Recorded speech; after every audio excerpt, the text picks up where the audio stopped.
All right, welcome back to another LinkedIn Live. If you haven't seen this before, my name is Steve Lois, and I'll be chatting with you for the next 20 or 30 minutes.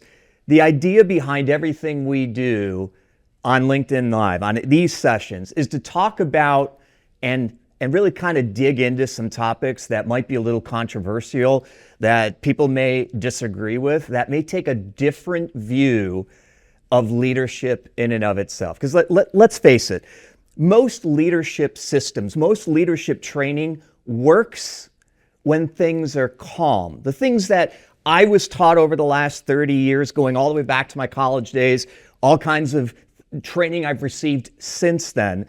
In a perfect world, a lot of those ideas have a tendency to work. When deadlines are manageable, when all of our clients are happy, and when the team actually has time to execute on the things that need to be executed on. And that's when these moments in leadership feel really easy. All your meetings run smooth, decisions have a tendency to move quickly through the process, and standards hold. But here's the issue.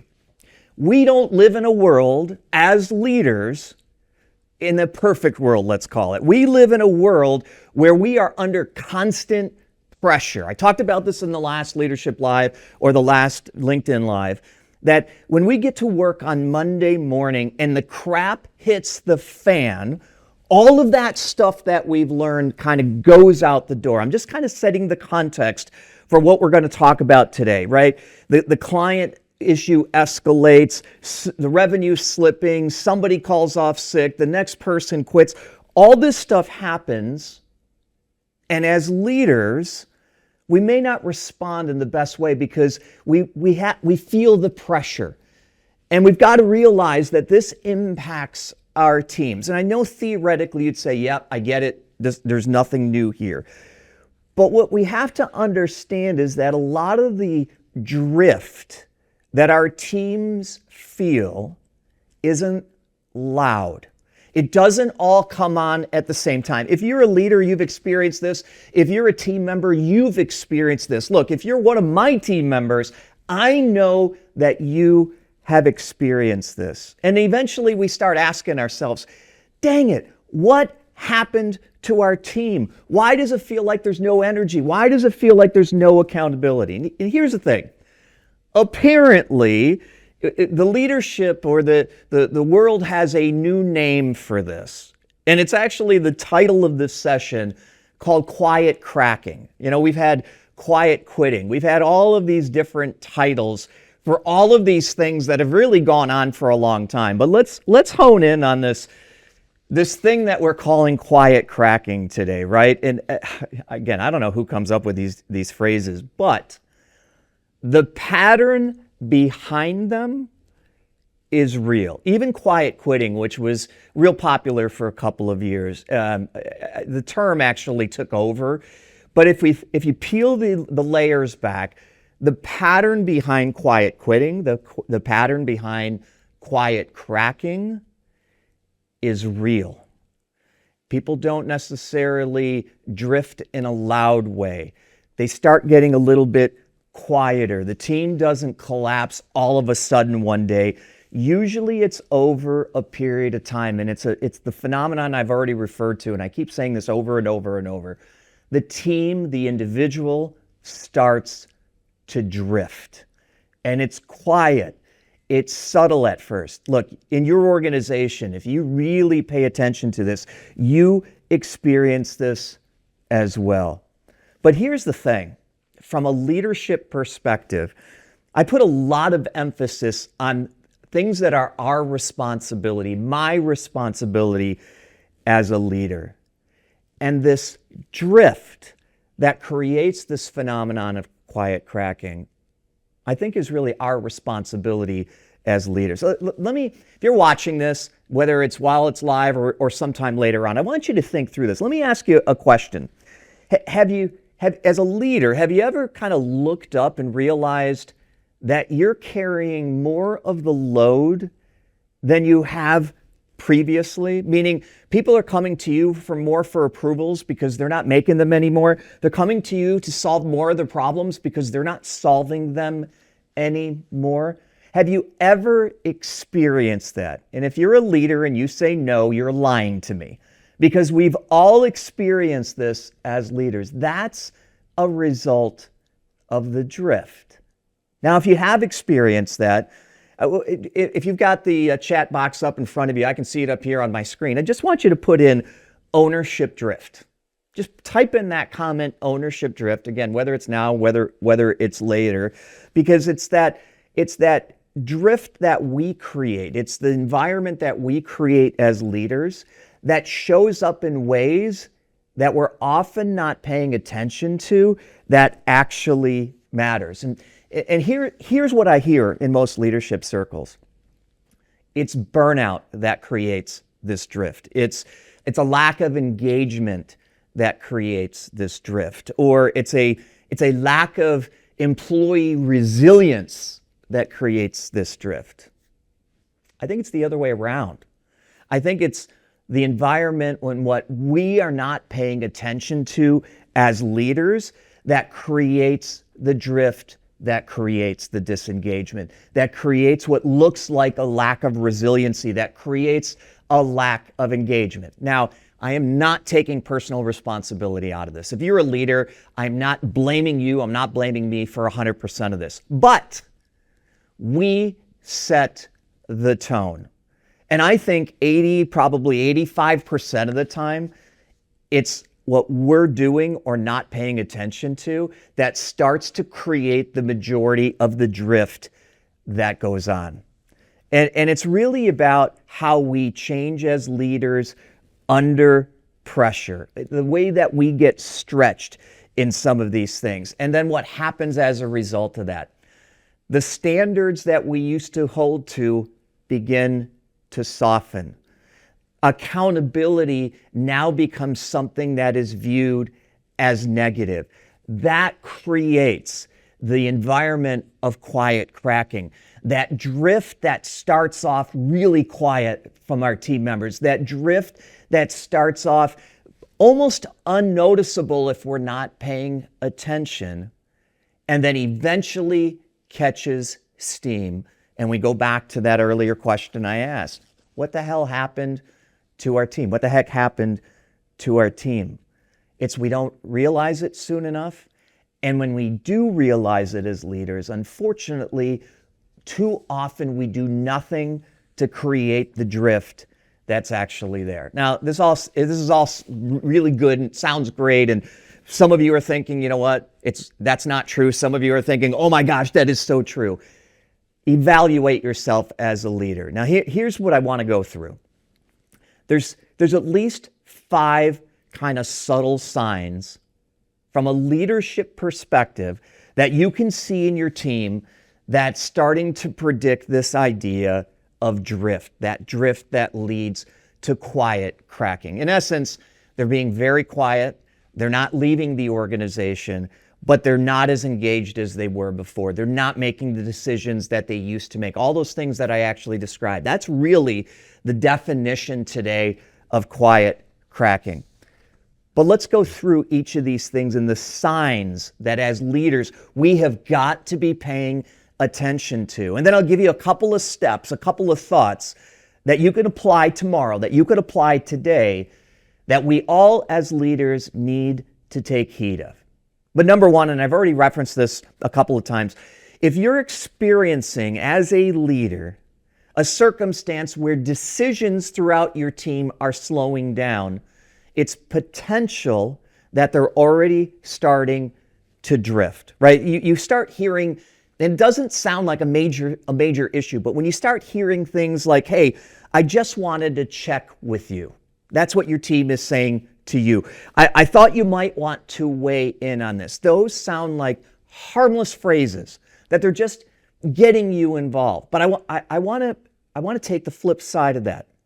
If these are newer phrases that are starting to come up, even though it sounds respectful, what it's really showing is that the ownership for whatever needs to happen is moving up.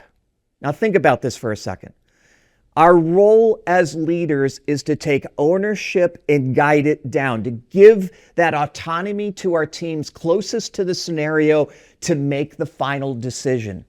But if they're starting to feel, if your team is starting to feel like they can't make the decision and they start getting you involved in everything, hey, just wanted to check with you, thought you might want to weigh in, we've got to pay attention to those phrases that sound like positive things because they ultimately become not so positive. They're starting the signs, that subtle sign of drift that's happening where ownership gets pushed up to the highest level. They're not willing to make the decisions anymore. And if as leaders we don't correct it, all the decisions are on us. And then on the flip side of that, we start complaining that there's more on our plate, that our teams are not making decisions, our teams are disengaged. You can start to see the connection here. So we've got to pay attention to some of these subtle things that seem to be positive, that seem to be respectful, but are often signs, they're signals for your team, my team, starting to drift. Now there's a second thing, and we've really got to pay attention to this because it's just as subtle as the first one. It's the actual language that we start to pay attention to, that we hear from our teams. The language starts to soften quite a bit. And you've experienced this, you've probably been in it, but you start hearing things like, well, maybe we should do this, or I think we might want to try this. Those subtle things, again, it sounds like everything we've heard before, right? But what we really need to understand is that confidence doesn't actually fail overnight. Confidence fails through drift. And when your team starts showing a lack of confidence, it's not necessarily on them. It's probably in the way that we're leading, or in this case, not correcting certain things as we're continuing to lead. Because that confidence fades over time, not overnight. We've got to pay attention to these subtle sounds. But there's a third thing that we absolutely have to pay attention, and that's that the standards that we operate under begin to soften. And again, this isn't an overnight thing where our standards change, but you start hearing exceptions to the rule. And this isn't all about being perfect. This is not what I'm talking about. But we've got to pay attention to these things. When your team starts saying things, or you start saying things as a leader, I'm going to let this go just this one time. Let's not really make a big deal about this. But here's what we need to understand, what that usually leads to. When that fade around things like that happens over a period of time, we get to the point of saying, man, I just can't keep my team accountable. They're not owning the things that they're supposed to own. But let's think about what we've created in a drift like this that I'm describing. Hey, you know what? I'm not going to make a big deal about this, or don't make a big deal about that one thing that person didn't do or didn't do correctly. They'll take care of it. Let's not make a big deal about it. We're teaching them in the little things that they don't matter. That standard of delivery, that standard of communication with a client, that standard of respectfulness to each other, it's not that big of a deal. And then we wonder on the big issues why they're not accountable. And we create this drift throughout the organization, which again leads to this idea of quiet cracking. They tolerate softer standards because we've shown them as leaders that it's okay to have softer standards. And again, you can hear it through some of the terminology that's used, but we're sending the message. Standards really don't matter here. And you've got to remember this rule. If you watch anything that I put out on social media, there's something that I say over and over and over. And it's a misconception that I try to correct. See, culture is created by what leaders tolerate. Let me say this again. Culture is created by what leaders tolerate. So we can do the pizza parties and do all the great things and have our values up on the wall, all that are really important. but we're showing what our culture should be. We're actually creating the culture that often leads to this drift, to this quiet cracking, by what we tolerate. When we let that thing go and the other people see that we're letting it go, we're showing that we're going to tolerate that. And that bleeds over into the actual culture. So number 3, again, standards start to quietly soften within the organization. And when that continues to happen, we create an environment of drift, and we are sabotaging ourselves by creating this idea of quiet cracking. But there's a 4th thing that starts to happen that we've got to pay attention to. And this is 100% on us as leaders. Everything starts routing back to us. The simple decisions, the simple approvals, the problem solving that our team is more than capable of doing. When we start paying attention to that and we become the bottleneck, where we're actually making decisions that we shouldn't be, decisions that previously we haven't, that people were willing to make it and now they're not. The problem is this happens gradually as well. And if we're not paying attention to it, that gradual shift all of a sudden seems to be this big issue because we haven't addressed it. See, the moment we step in way too early as leaders, ownership moves back up the organizational chart. And we often do it with the right intent of helping, but what we end up doing is perpetuating the drift of our teams. We allow it to actually occur. And here's the thing. Once that bottleneck moves up to us as the leader, it's very difficult to get back down within our teams. And then that drift creates the quiet cracking. That's number 4. But there's a 5th one, and I've seen this happen in my own organizations. Look, leadership, just so we're all on the same page, and you know this, I hope. Leadership is not perfect. Just because I talk about these things, just because I'm pointing out these 5 things that I want you to really reevaluate in yourself as a leader in your organization, does not mean I'm not doing the same thing. In fact, usually these are reminders of what I have to do, what my leaders need to do in our own organizations. And if we're struggling with it, and I see it across so many organizations who are struggling with this stuff, it's a reminder for you as much as it's a reminder for me. I make the same mistakes. But let's talk about this 5th one. This idea that we've got to pay attention to where problems begin surfacing in our organizations later and later and later. They're not addressed when they first come up. And again, this is something that happens subtle. And if we're not paying attention to it as leaders, we don't even realize it's planting the seed of drift within our organizations.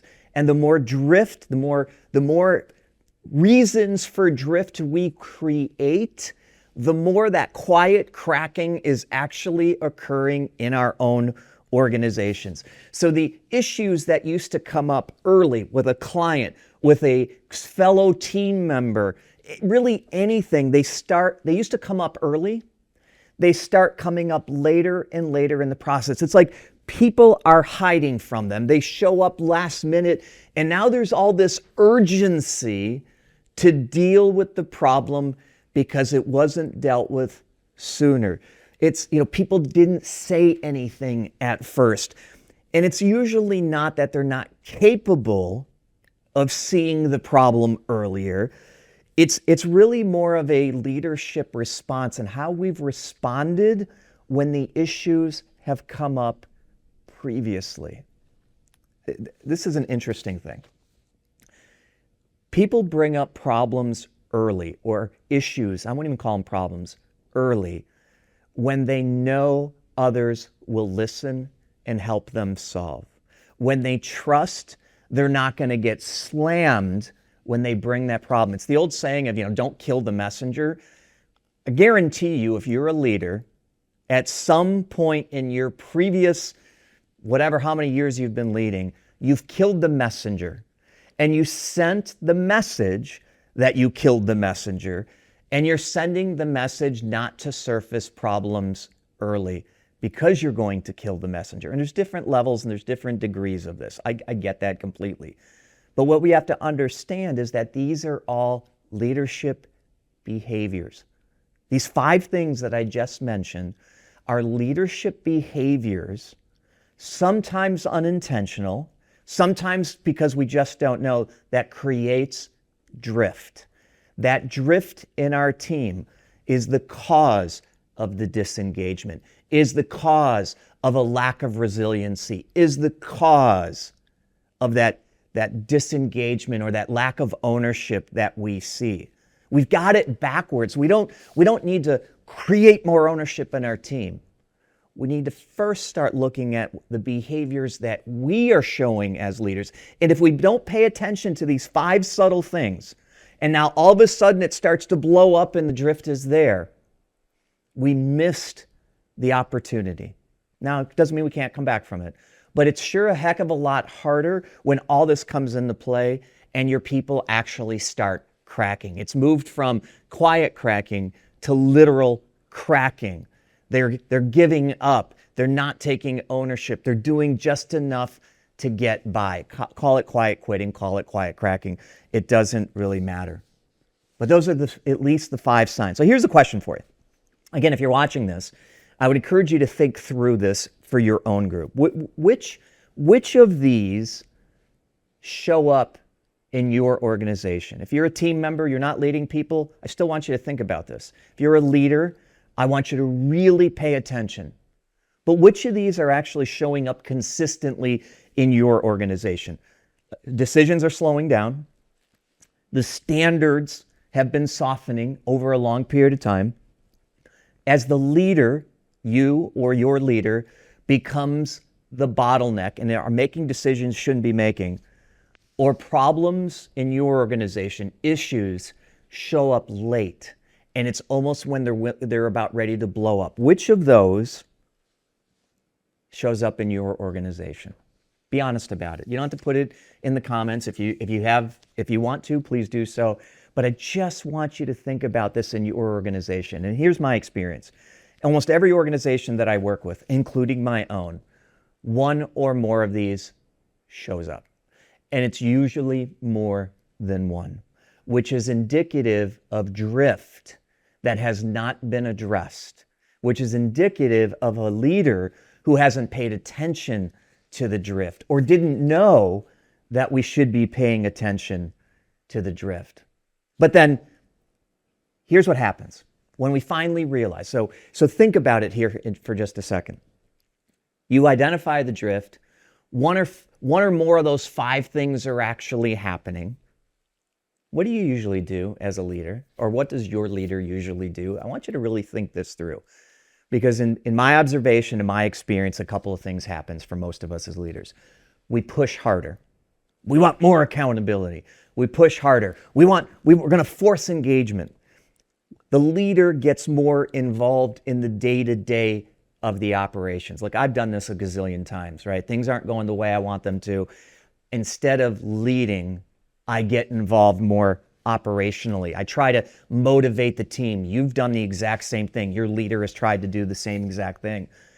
But it's like putting lipstick on a pig. It's a great saying for this, right? We're trying to address the symptom instead of addressing the root cause. And none of those things actually fixes the problem. In fact, the pressure that we often put on through our own involvement as leaders creates even more drift. And we've got to get our arms around this because the issue isn't actually motivation. The issue continues to be what I called out earlier. Leadership drift. This is something that is real. This is something that we have to pay attention to. And this is the exact pattern of leadership that I see in almost every single organization. Now, it's different for different levels and it's different for different people. I completely know that. But this is why we built out Guide, Don't Drive and the operating system that sits around it. Because here's what we know. When we're under pressure as leaders, it reveals who we really are. It reveals who we default back to. It reveals whether we're creating more drift in our organizations. So, what do we do? I think we would all agree that in some form or another, if we're a leader, we are causing some of the drift that's occurring. I would be willing to bet, if you're honest with yourself, some of those subtle signs of drift you're experiencing right now in your organization. I know this stuff, and I know I experience it in my own organization. Again, this is a reminder for you as much as it's a reminder for me and the leaders that I have within my organizations. This drift is real. So what do we do? Well, a couple of things. Based on those 5 subtle signs, we've got to start paying attention to drift and catching it earlier in the process.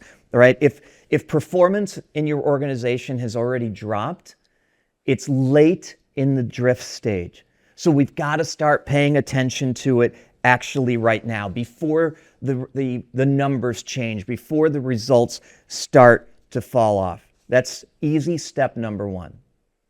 Step 2 is a little harder though. Step 2 is calling it out, actually naming the drift that you see without drama, without accusation. But instead of asking a question like, hey, why is everybody slowing down in the organization?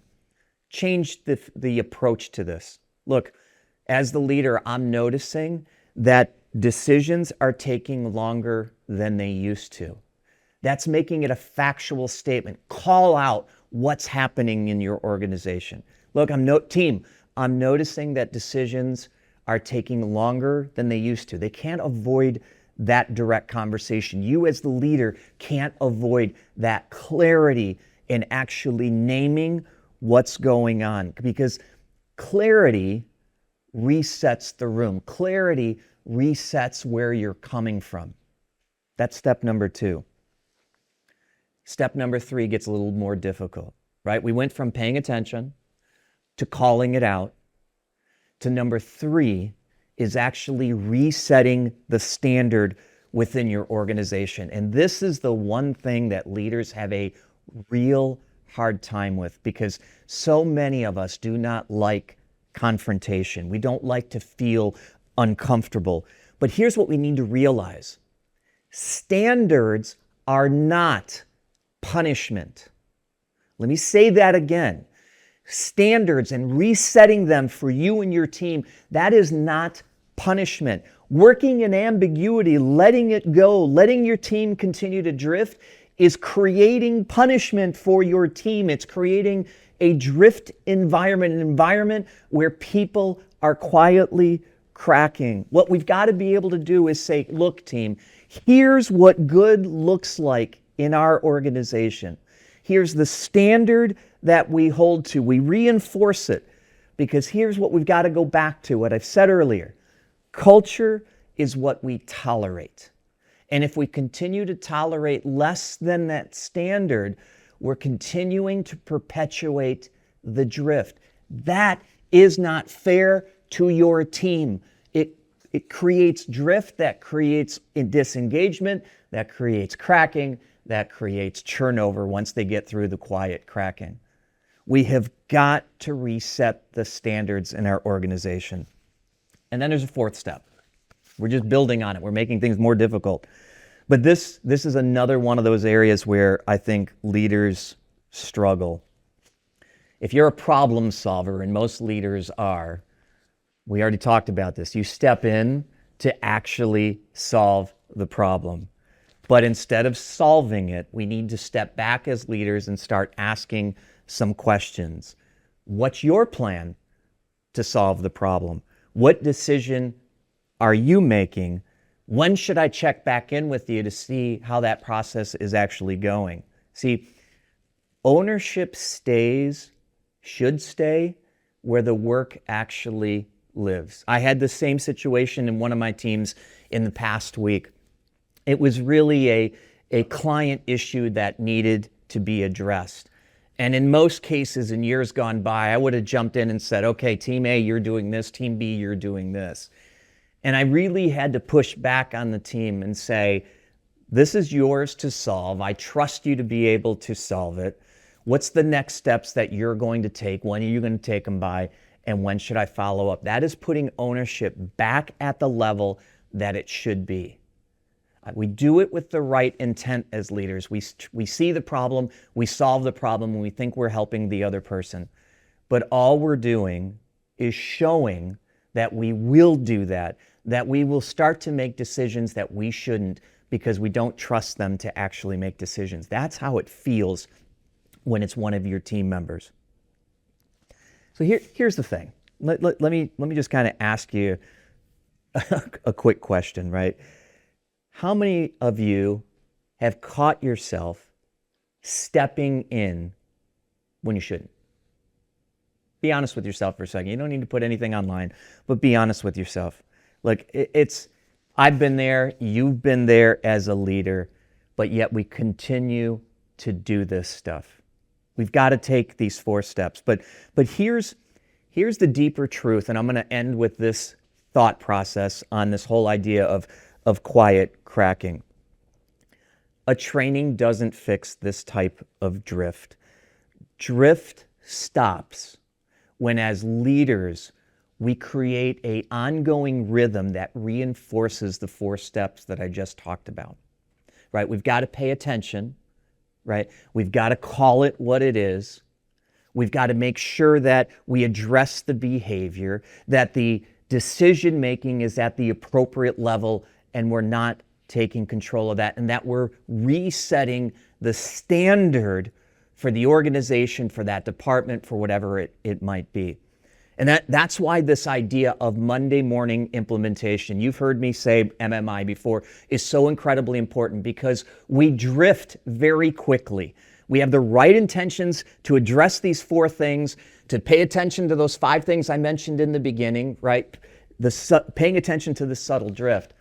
But we have our jobs to do. We have the pressure of every day as a leader that we have to pay attention to, which is why we need to be in a rhythm. And all Monday morning implementation is not a taskless conversation. It is a behavioral-based check-in that as leaders we should be doing every single week. Not once a month, not every other week, but every week. We inspect the behavior that's going on, our own and others. We reset standards for ourselves and for our teams. We protect the ownership at the right level and don't take over when we shouldn't. Because here's the reality. If nothing changes Monday morning, nothing changes in your organization. The drift gets worse, the quiet cracking gets worse, the disengagement gets worse, and guess what? The performance in your organization gets worse. See, insight through training is really great, but it's the behaviors that as leaders we choose that actually makes the difference. So if you take nothing else out of this, just pay attention to these 2 things. Number 1, drift doesn't happen overnight. Number 2, we need to focus on our behaviors and our team's behaviors. We need to reset the standard, and we need to make sure that we push ownership down to the right level. We start doing those things intentionally, the drift starts to go away. The engagement comes back. The results remain consistent. That's the beauty of guiding instead of driving and reinforcing that every week with ourselves as leaders and our team through Monday morning implementation. Like, I know this is a heavy subject, but we got to call it for what it is, leaders. We have the control, at least 80% of it, 85% of it, by changing how we approach things. We are often the cause, even with the best intent, because of what we miss in the things, the behaviors that we show that we think are solving the problem when in fact they're perpetuating the problem. You want to change your organization, you want to change your culture, change what you tolerate, change how you behave, and your organization will follow suit. Don't, and your organization will follow suit.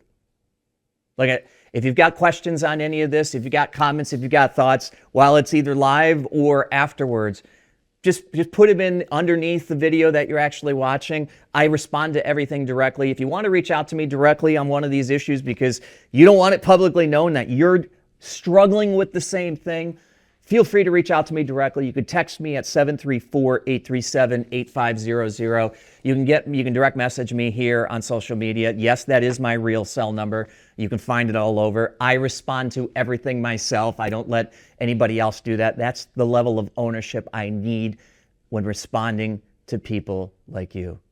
Team, leaders, non-leaders. This is your opportunity to change your behavior, to change the drift in your organization, because I guarantee you one thing, drift is happening in yours, it's happening in mine, but we have an opportunity to change that, and we can stop quiet cracking. See you at the next LinkedIn Live when we're going to talk about another deep-rooted topic that is probably going to be uncomfortable for some. Pay attention, the communication will come out soon as we confirm the date of our next LinkedIn Live. Again, my name's Steve Loez. I hope you got something out of this. If you've got questions, reach out to me, and I'll see you at the next LinkedIn Live.